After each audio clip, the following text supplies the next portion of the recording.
चलो अब ध्यान दो, उसको याद करने दो खुद से, ठीक है। तो आज का जो आप लोग का है डे 2 है, ठीक है। दूसरा दिन का साइंस का क्लास चल रहा है, ठीक है। पहला दिन में हमने खरीफ क्रॉप्स, रबी क्रॉप्स, ये सब क्रॉप्स के बारे में बात की थी, ठीक है। एग्रीकल्चर का मीनिंग क्या होता है, उसका पुराना वीडियो अपलोड कर दिया गया, ठीक है। डिस्क्रिप्शन में लिंक भी मिल जाएगा, प्लेलिस्ट में भी आपको क्लास 8 का साइंस के नाम से आपको एक अलग प्लेलिस्ट मिल जाएगा जिसमें वो वीडियो अवेलेबल रहेगा, ओके। तो आप वहां से भी जाके उस चीज को देख सकते हो। आज का जो मैं, उसके बाद देखो हमने कल बात की थी रबी क्रॉप्स और खरीफ क्रॉप्स की, ठीक है।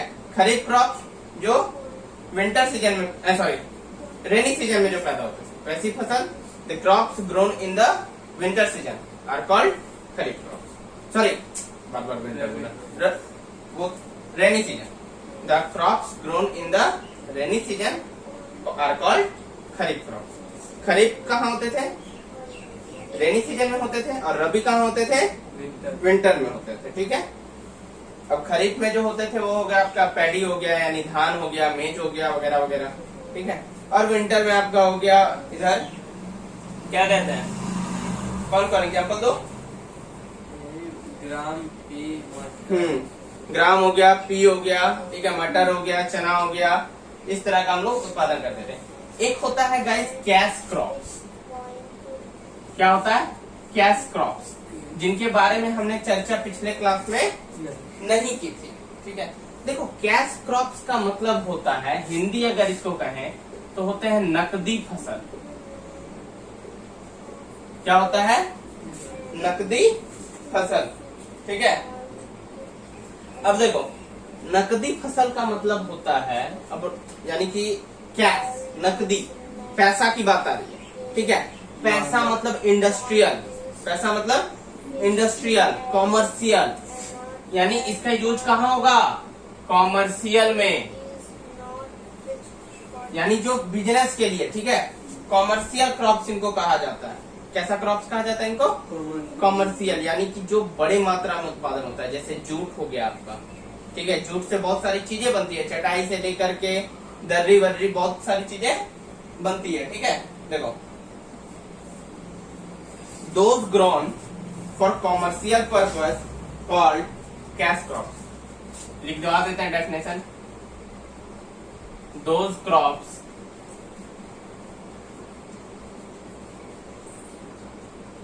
grown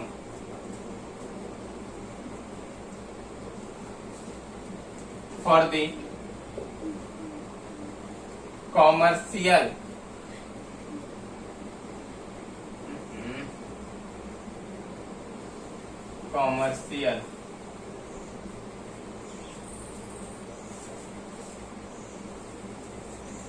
ठीक है।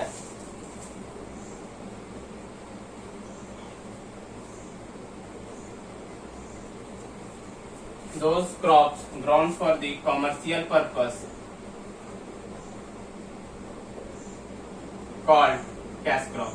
देखो जनरली एग्जाम में इसके बारे में पूछा नहीं जाता है, लेकिन मैं फिर भी बता दे रहा हूँ क्योंकि कई बार 1 नंबर 2 नंबर में सीबीएसई में ये पूछ देता है। जैक बोर्ड में नहीं पूछता, लेकिन सीबीएसई वालों में 1 नंबर 2 नंबर में डेफिनेशन पूछ देता है, डिफाइंड कैश क्रॉप्स, ठीक है।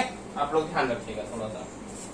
तो अब बात करें कैश क्रॉप्स में एग्जाम्पल क्या क्या आता है भाई, तो एग्जाम्पल में इसका आ जाएगा जूट, कॉटन, रबड़ एक्सेट्रा, यानी जो कॉमर्शियल मतलब कि सामान उमान बनाने के लिए काफी हेवी मात्रा में हम लोग यूज करते हैं। नोट डाउन किए इसको, कॉपी लो, नोट डाउन करो, मुहूर्त का वेट करो क्या, फटाफट। Cash crops, those crops grown for the commercial purpose are called cash crops. Cash crops का मतलब समझ लो कि पैसा, धन, ठीक है, और वो किस पर्पस से आ रहा है, कॉमर्शियल पर्पस से। देखो कोई इसके लिए कोई सीजन ये नहीं है, ठीक है, लेकिन ये जगह के ऊपर डिपेंड करता है। किसके ऊपर डिपेंड करता है, जगह के ऊपर। सिर्फ यही नहीं है, अगर आप कॉफी भी लेते हो, यानी सिंपल सी बात समझो कि जिसका ह्यूज प्रोडक्शन होता है, कॉफी ले लो, टी ले लो, ठीक है, मार्केट में बेचने के लिए होता है उनसे। जैसे चाय होता है, अब चाय कहाँ का फेमस है? दार्जिलिंग वगैरह का, असम का, ठीक है, वहां का चाय कॉफी बहुत फेमस होती है। कारण क्या है? वहां का मौसम उसको उत्पादन के लिए बहुत फेमस होता है। सिर्फ इंडिया में नहीं, असम दार्जिलिंग वगैरह की जो चाय है ना, दार्जिलिंग आपका बंगाल में है, असम वगैरह दार्जिलिंग वगैरह की चाय है, सिर्फ इंडिया में नहीं पूरे वर्ल्ड वो फेमस है। चाय पत्ती होती है, चाय पत्ती, वो वाली चाय, उसी को चाय कहते हैं, टी टी, ठीक है। और कॉफी, टी मत लिखो यहाँ पे, ठीक है, कॉफी तक सही है। तो उनके जो बीज वगैरह होते हैं, कॉफी के बीन्स वगैरह जो होते हैं, वो काफी पॉपुलर है, सिर्फ इंडिया में नहीं, all over the world. Okay, इसको नोट डाउन करो फटाफट। हो गया, अरेंज करना है। जो ये सब का पेड़ होता है वो सब महंगा बिकता है, तो वो सब पसंद नहीं है। हेलो दोस्तों, आज हम लोग क्लास 8 के नए टॉपिक पे चर्चा करेंगे, जिसका पहला हमने मेन पॉइंट्स ऑफ एग्रीकल्चर तक देख लिया था कि मेन पॉइंट्स किसको कहते हैं। अब इसको थोड़ा सा डीपली जानेंगे। डीपली का कहने का मतलब है थोड़ा सा करीब से जानते हैं कि कहना क्या चाहते हो भैया। प्रिपरेशन ऑफ द सॉइल, मिट्टी को तैयार करना पहला स्टेप है। किसी भी खेती करने से पहले, फार्मिंग की शुरुआत करने से पहले जो मोस्ट इम्पोर्टेंट वर्क होगा आपका, वो होगा मिट्टी को तैयार कैसे किया जाता है। पहला काम, जो पहला स्टेप है, the first step of preparation of the soil before growing A crop, यानी कि कह रहा है कि जो पहला स्टेप है preparation of the soil, preparation of the soil यानी मिट्टी को तैयार करना। प्रिपरेशन मतलब क्या होता है? जैसे आप एग्जाम का प्रिपरेशन करते हो, एग्जाम के लिए प्रिपेयर होते हो कि हाँ भाई परसों एग्जाम है, आज से पढ़ेंगे तो कल तक सारा चैप्टर हो जाएगा। इतना दिन पढ़ेंगे कि मेरा 10 चैप्टर का एग्जाम है, तो 10 चैप्टर तक मैं आज सुबह को 4 करेंगे, शाम को 4 करेंगे, रात में 2 करेंगे। इस तरह करके आप लोग बांटते हो ना जी, कि इस तरह करेंगे तो मेरा कंप्लीट हो जाएगा। तो भाई प्रिपरेशन ऑफ द सॉइल, मिट्टी तैयार किया जाता है बिफोर ग्रोइंग ए क्रॉप, यानी कि क्रॉप के उत्पादन से ठीक पहले सबसे पहला काम है। यानी बीज भी नहीं बोना है, बीज भी तब तक नहीं बोना है। इम्पोर्टेंट टास्क इन एग्रीकल्चर, ये बहुत ही महत्वपूर्ण टास्क है एग्रीकल्चर में।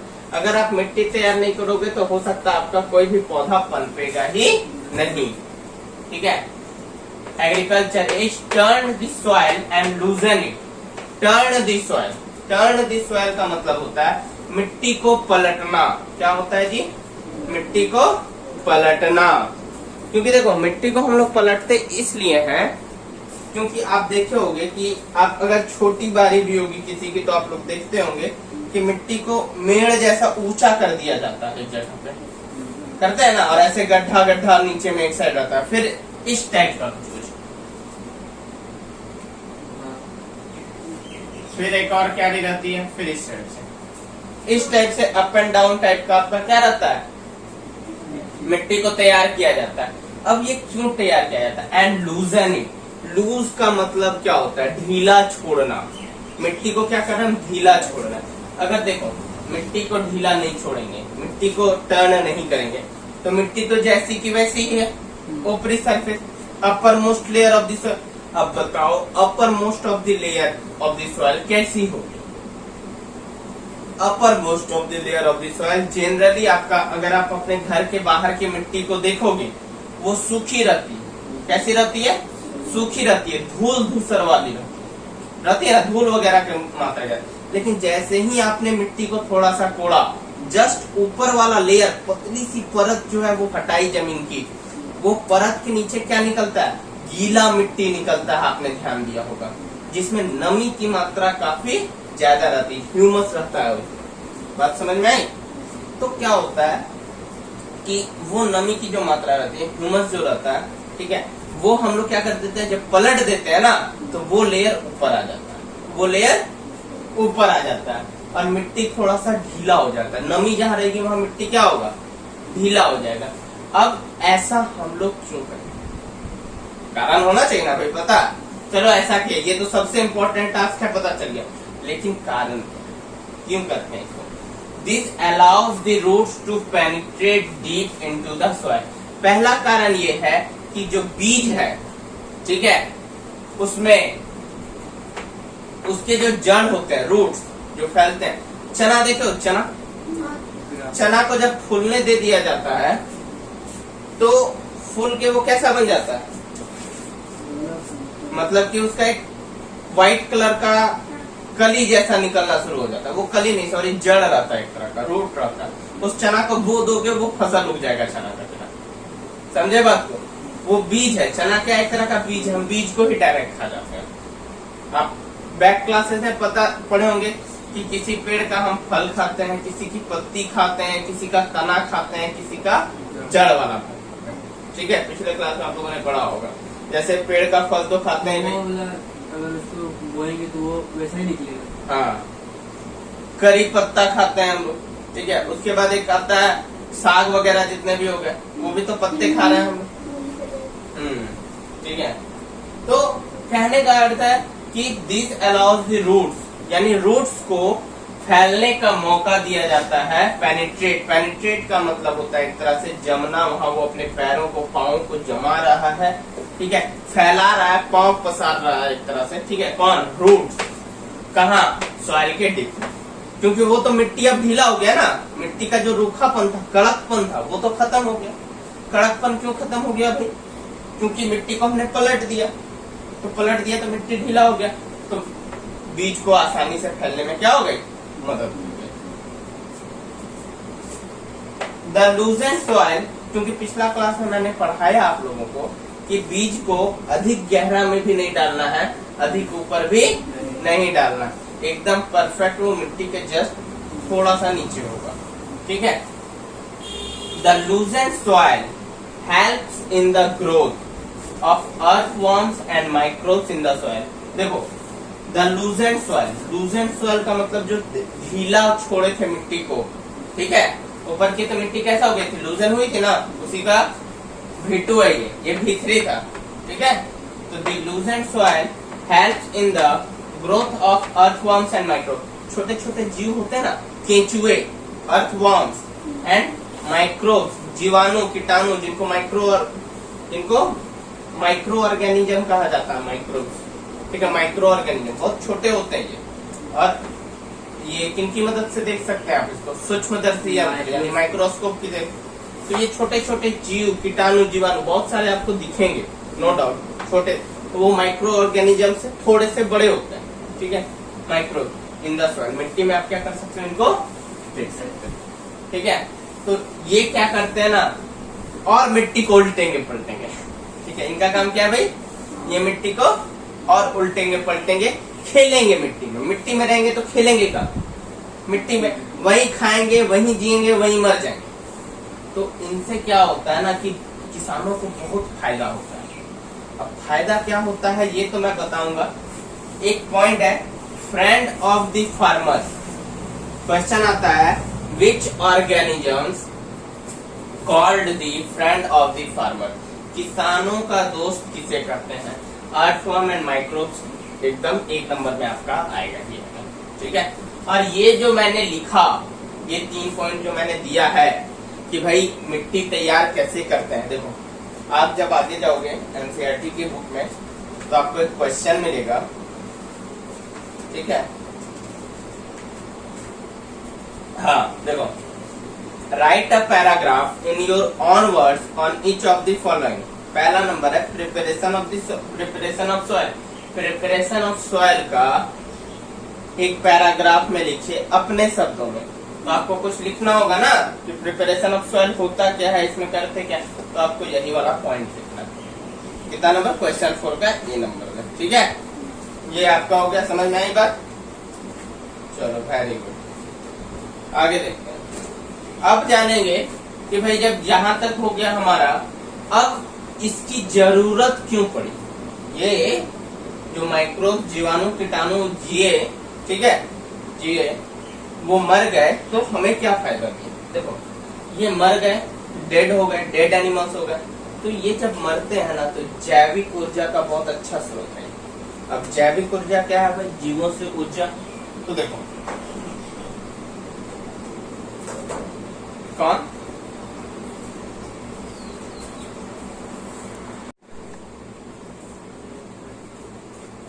हेलो दोस्तों, आज हम लोग क्लास 8 के नए टॉपिक पे चर्चा करेंगे, जिसका पहला हमने मेन पॉइंट्स ऑफ एग्रीकल्चर तक देख लिया था कि मेन पॉइंट्स किसको बचे।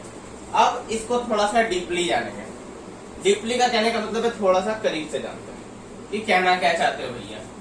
प्रिपरेशन ऑफ दिस सॉइल, मिट्टी को तैयार करना पहला स्टेप है। किसी भी खेती करने से पहले, फार्मिंग की शुरुआत करने से पहले जो मोस्ट इम्पोर्टेंट वर्क होगा आपका, वो होगा मिट्टी को तैयार कैसे किया जाता है।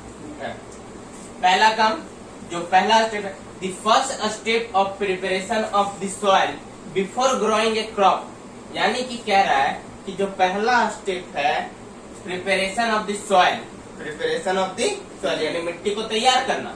प्रिपरेशन मतलब क्या होता है, जैसे आप एग्जाम का प्रिपरेशन करते हो, एग्जाम के लिए प्रिपेयर होते हो कि हाँ भाई परसों एग्जाम है, आज से पढ़ेंगे तो कल तक सारा चैप्टर हो जाएगा।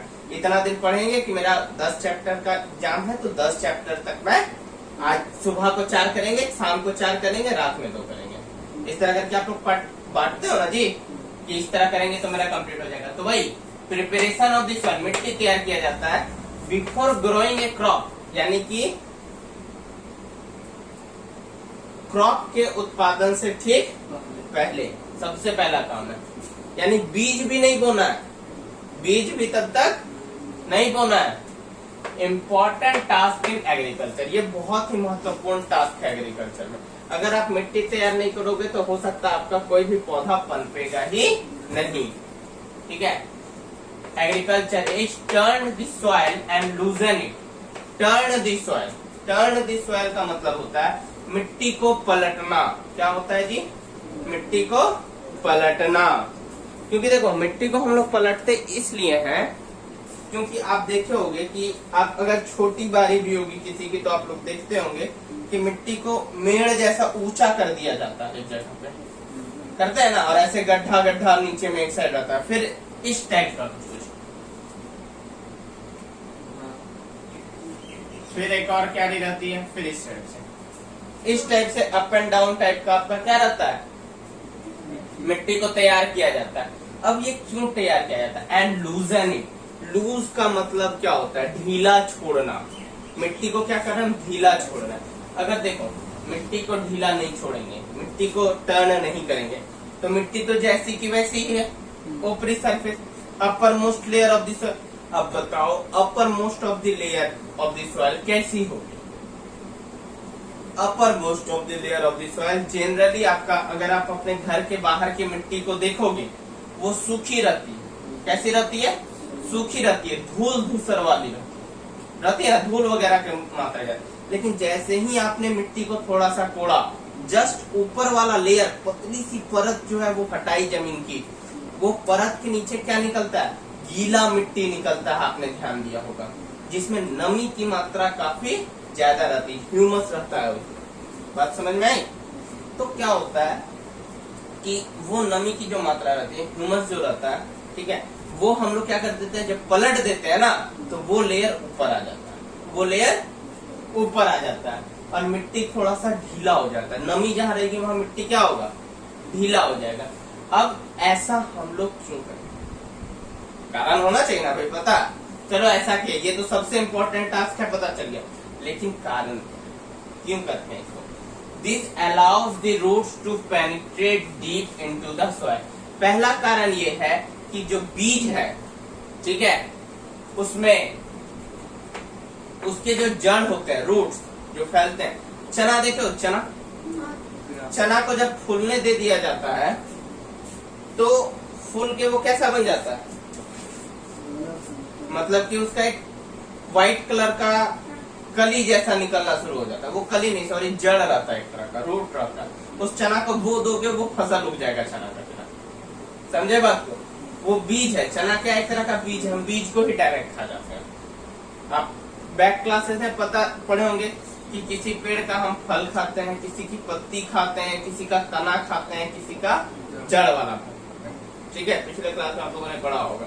जैसे पेड़ का फल तो खाते हैं नहीं, अगर उसको बोएंगे तो वो वैसा ही निकलेगा। हाँ, करी पत्ता खाते हैं हम लोग, ठीक है। उसके बाद एक आता है साग वगैरह, जितने भी हो गए वो भी तो पत्ते खा रहे हैं हम लोग। ठीक है।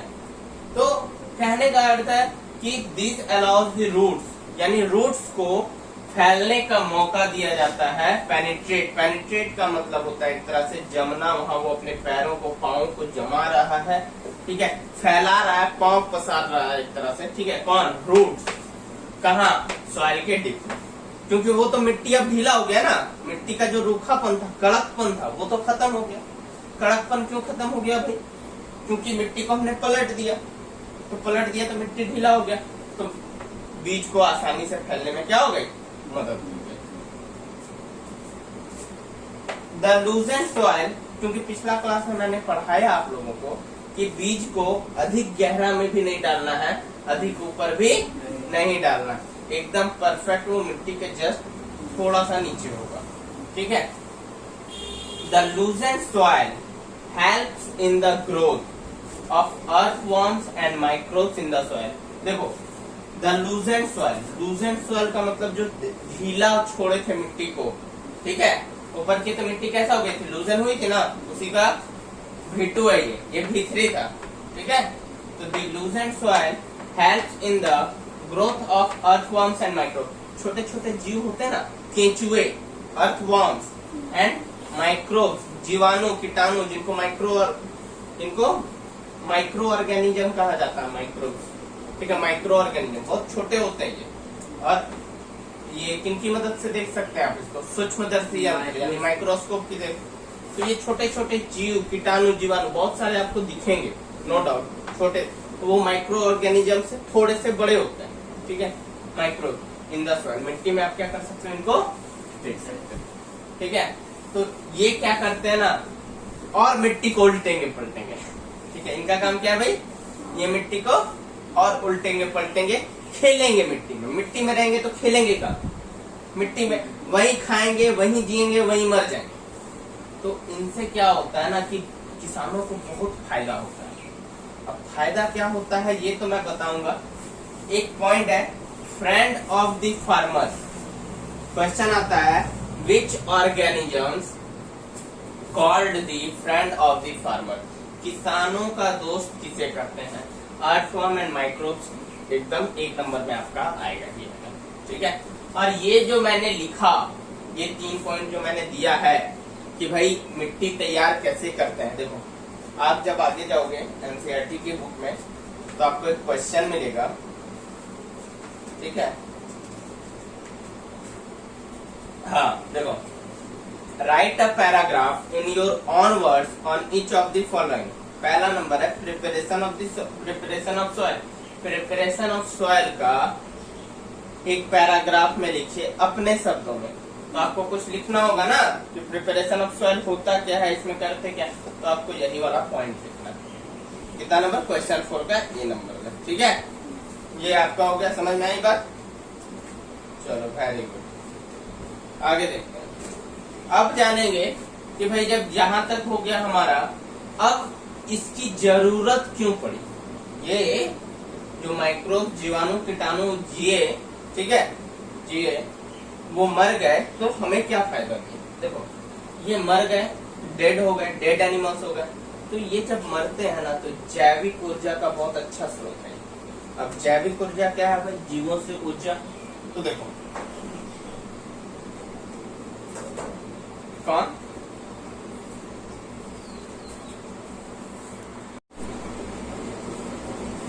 अब आते हैं हम लोग अपने नेक्स्ट क्वेश्चन पे। व्हाट इज टिलिंग और प्लगिंग, ठीक है। व्हाट इज टिलिंग और प्लगिंग। देखो, the process of losing and turning of the soil is called tilling और प्लगिंग। तो इससे एक चीज तो क्लियर है, टिलिंग और प्लगिंग एक ही चीज है, ठीक है। अब पहले हमको बताओ प्लग क्या होता है। ये प्लग क्या होता है? इसका मतलब होता है हल। क्या होता है? हल। ह से हल, बचपन में पढ़े थे ना, वही वाला हल है ये, जो किसान लोग खेती करने जाता है, जिसके इंग्लिश में कहते हैं प्लग, ठीक है। बहुत जगह उच्चारण में देखोगे, प्रोनाउंसिएशन में प्लाउ भी इसको बोला जाता है, ठीक है। कोई दिक्कत की बात नहीं है, कहीं अमेरिकन कहीं ब्रिटिशर्स वाला सिस्टम है। The process of losing and turning of this word. Losing का मतलब क्या होता है? देखो लूजिंग, पहला बार जो लिखा थे लूजेन, भीतरी था, दूसरा बार लिखा है लूजेंड, V2 था, अब V4 आ गया, लूजिंग। ठीक है, लूजिंग एंड साइलेंट हो जाता है। ठीक है, the process of losing and turning of the soil, मतलब लूजिंग मतलब ढीला छोड़ना, एंड टर्निंग, टर्निंग मतलब पलटना। ढीला और पलट, आप किसको रहे हो? सॉइल को पलट रहे हो, of the soil is called tilling और क्लियर है? Very good. पत्ते तोड़ने को भी प्लग बोलते हैं ना? क्या? पत्ता हाँ, ठीक है, उसका भी उच्चारण कुछ इसी तरह। आगे देखो, this is done by using A plug. अब ये आप कंप्लीट कैसे करोगे? टिलिंग और प्लगिंग कैसे करोगे? प्लग की मदद से। ठीक है, अब एक नोट करवा दे रहे हैं हम आप लोग को स्पेशली कि प्लग बने किसके होते हैं। तो प्लग आर मेड बाय, ठीक है, वुड और आयरन। या तो वो लकड़ी का मिलेगा या तो आयरन का मिलेगा। और जो आजकल ठीक है, पीछे रहता है उसको प्लग ही बोलते हैं। हाँ, तो ट्रैक्टर के पीछे रहता है ऐसे? नहीं, वो अलग चीज है, वो उसका अलग काम है, मैं बताऊंगा किसका क्या काम है। सो अभी हाँ, हालांकि अभी मशीन वाला आ गया है, ट्रैक्टर वाला, तो उससे बहुत आसान हो गया है। उसमें पता है एक ऐसा मशीन आया है अभी, यानी कुछ टाइम पहले आया था, उसमें क्या है, एक तरफ से मिट्टी तैयार करेगा वो मशीन, दूसरा तरफ से वो बीज भी डालेगा। ठीक है, और जो भी पानी वानी चाहिए वो साथ में उस पर छिड़कते भी जाएगा। इंडियन में? हाँ, तीनों काम एक साथ, समझे? आपको बहुत ज्यादा टाइम बचा देता है ये मशीन। ठीक है, मिट्टी तैयार भी होगा, क्योंकि देखो पहले आप मिट्टी तैयार करते हो, फिर आप बीज बोओगे, तो बीज में भी क्या है, आदमी लोग पहले क्या करता था, देखते होंगे किसान, या तो ऐसे ऐसे बीज बोता था, या तो कुछ खास किस्म के बीज है तो ऐसे ऐसे ऐसे करके बोता था, और फिर मिट्टी को कुदाली से ऐसे पलट देता था वो। ठीक है, लेकिन अब क्या हो गया, जब सोविंग पढ़ाएंगे इसके बाद, जब आएंगे हम उस टॉपिक पे, हाँ, तो वहां पे क्या आएगा आपका कि भाई ये हम लोग के पास कैसे कैसी मशीनें हैं जिनकी मदद से हम बीज को बो सकते हैं। ठीक है, तो वहाँ पे आपको एक मशीन दिखाएंगे, सीड ड्रिल। हाँ, ठीक है, यह मशीन को आसानी से, लेकिन एक नया वाला आया है, वो क्या करेगा, मिट्टी तैयार भी करेगा, मशीन भी डालेगा, समझा? दोनों काम करता है, बताएंगे क्या। और उससे फायदा ये होता है कि हर बीज जो होता है, मशीन से डालने से क्या होता है, देखो इंसान डालेंगे बीज तो कोई ऊपर कोई नीचे हो सकता है, मशीन डालेगा तो सब एक अनुपात में डालेगा। ठीक है, ये बहुत फायदेमंद करता है, क्योंकि उसमें सेट कर दो भाई, इतना सेंटीमीटर गहरा करना है, वो उतना ही सेंटीमीटर गहरा कर देगा, उसको पता है क्योंकि जितना करना है। सीड सब आर्टिफिशियल रहता है? नहीं रे पगला, आर्टिफिशियल कहाँ से रहेगा, सब नेचुरल रहता है। हाँ, उसको हम लोग हाइब्रिड या ये अपने वजह से कर सकते हैं, यानी उसको और बेहतर कर सकते हैं। जैसे पहले बैर इतना बड़ा बड़ा आता था, अब बैर इतना बड़ा आता है।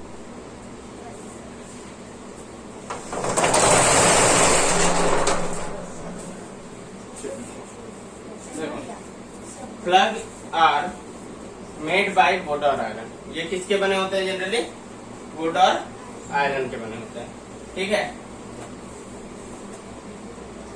हल जो होते हैं वो या तो लकड़ी के मिलेंगे या तो लोहे के मिलेंगे। लकड़ी वाला आप लोग देखे होंगे, 2 गो बैल आगे रहता है जो ढोता है, और एक चरवाहा रहता है, यानी कि क्या होता है, किसान रहता है जो बैल या गाय के थ्रू, बैल ही रहता है जनरली, गाय तो रहेंगे नहीं, बैल ही रहता है, जिनके थ्रू वो क्या करता है, लकड़ी का एक सिरा को आगे तक लेके जाता है। ठीक है, देखो इसका बहुत सारा एग्रीकल्चर इम्पोर्टेंट भी है, एग्रीकल्चर इम्पोर्टेंट भी है। अब क्या है वो आगे जानेंगे।